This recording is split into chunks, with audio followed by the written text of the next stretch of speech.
I got the front axle sleeved. Basically took that pipe I showed you earlier, cut it in half, welded it to the centerpiece, and then capped it from the other side. Now it's ready to build the legs down to the ski. I got ahead of myself here, but you can see I've got legs attached and welded. You can see the sleeve is welded. This would be just the base of what I'm doing, but I wanted to get the bike on its legs before we built the rear. So I've got the axle somewhat tensioned. One thing I wanted to test is, the whole reason I used bushings was I wanted to be able to preload the side. And basically this moves pretty easily, but it doesn't flop. So we may not need to do any kind of retention device on the ski itself at all, as far as keeping it centered on the fork. So that's pretty cool. I'm glad that's worked out so far. So that'll allow things to move as the suspension works, but it'll have some forgiving landing angles, etc., etc. So that way it's not rigidly fixed to the bike. So I'm pretty pumped with that. Before we get too crazy, I decided to draw center lines down the table. That way we can make sure everything stays square and straight-ish. I mean, this isn't an F1 car, so it doesn't have to be perfect, but the closer it is, the better. The better it's going to ride, the more easy it's going to be to control. So far, I'm as square as I can measure with my tape measures here, so I'm going to continue on.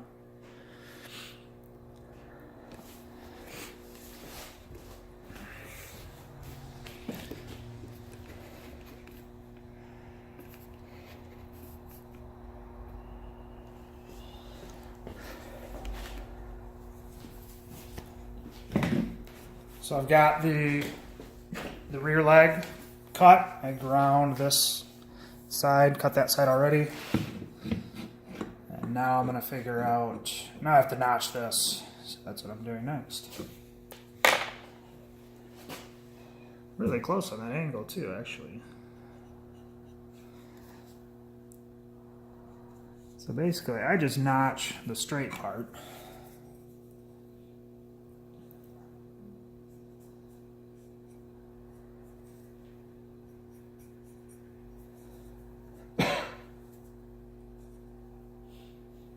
And when I say notch, I mean grind. The small tubing is pretty easy to work with, so I just do everything with a grinder.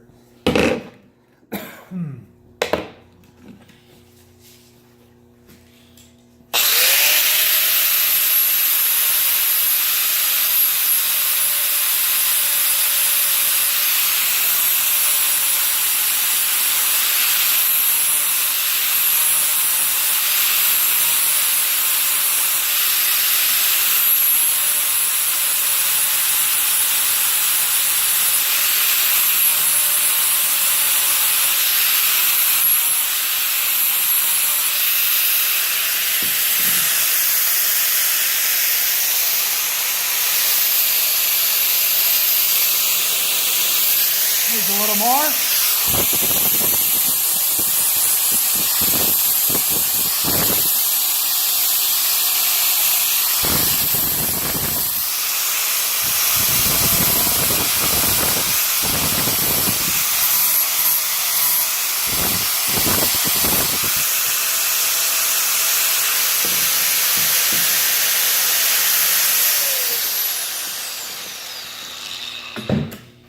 So that's pretty close right there. So then I'll drag the welder over here and I'll tack that on. And then do the front section.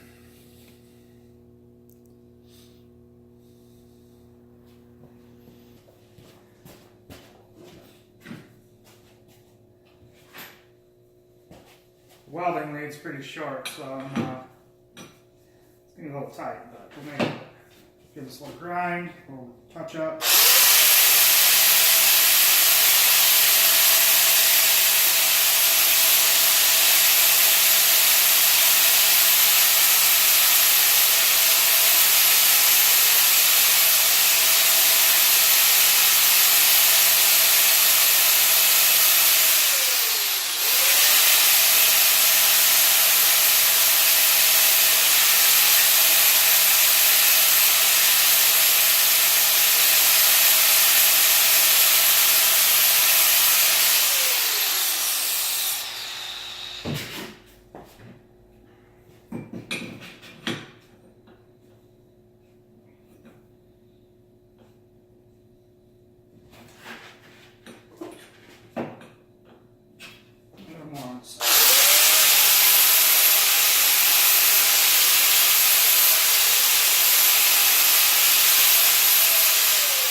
to do with it on the bike, because neither bikes nor axles are meant for that kind of heat. So we're going to pull this apart and go weld it on the bench. As you can see, it's right in line with the line, so we're still square. So since I don't have the base plates cut yet, which I will do next, basically I just tack this to the bench, and that allows us to build the other leg, which I'm going to take to about here, just kind of feel it out. So there, and that way it's a nice, because I mean I want the ski somewhat centered in the pivot, but this follows the angle of the swing arm, so always a compromise between art and function.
It's almost freestanding. I had to chalk those wooden blocks to the front to keep it from tipping over, but as you can see, all my angles match.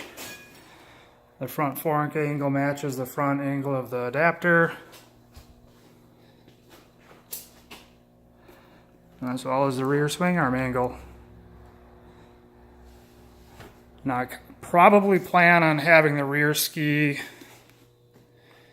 because the tips curve up, probably gonna have the rear ski tip basically line up with the swing arm here, because as the bike comes down, I don't want it to crush the end of the tip. In the rear, I wouldn't mind having almost a little bit further back anyway, so it transfers weight forward. I think the general thing with ski bikes is you put the weight forward and you use the rear as a rudder. So there we go. Now I'm off to Jeans to machine the center pedal adapter that I'm going to build. Basically screw some pedals into the bottom bracket there. So here we go over there. We're going to use Jeans lathe. This is my first time using a lathe in like 20 years.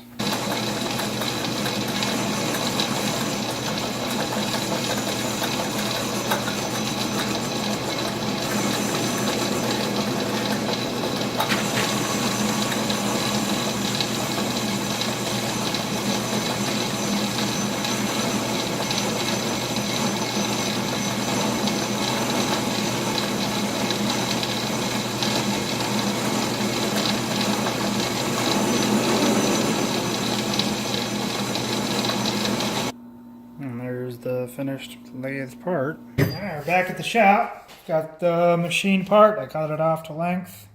Still have it a bit long because I might want a little more width on the pedals than who knows. But anyway, it's first test fit.